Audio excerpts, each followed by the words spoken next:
Wind howled. It whipped through the pines of the Sierra Nevada. A harsh, cold day in the year 1300 AD. The Miwok village huddled amongst the trees. Simple huts built of wood and hide offered meager protection.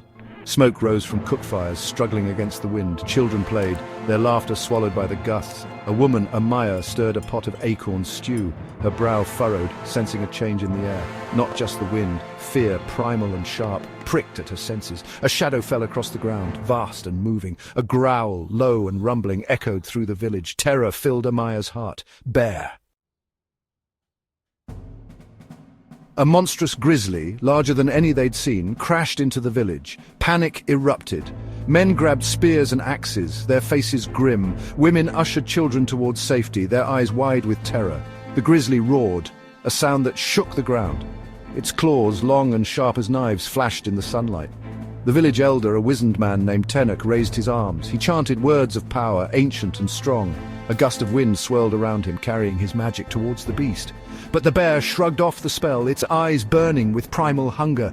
It lunged, scattering villagers like leaves before a storm. Two warriors charged, spears held high. The grizzly swatted them aside. One flew through the air, landing with a sickening thud. The other lay still, crushed beneath the bear's weight. Despair threatened to consume them, their magic, their weapons useless against this monstrous beast. Amaya, clutching her child, watched in horror. Tears streamed down her face. The wind seemed to whisper a dirge, mourning the fallen. Was this the end? Would they all perish beneath the claws of this beast? A strange humming filled the air, a sound like nothing she'd heard before. A light, brilliant and blinding, pierced the sky. A silver disc, sleek and silent, descended from the heavens. It hovered above the grizzly, casting an eerie glow upon the scene. A hatch hissed open and figures emerged. Tall, slender beings, clad in shimmering silver suits.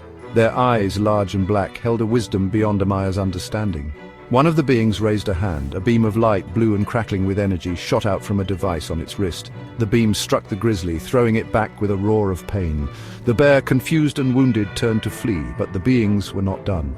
Another blast of energy, and the grizzly lay still, its life extinguished. The beings turned their gaze upon the villagers. Amaya, her heart pounding, met their eyes. There was no malice in them, only a deep, abiding sadness. Then, with a final hum, the disc rose into the air and vanished into the clouds. Silence descended upon the village, broken only by the sound of the wind. They were safe, but their world would never be the same.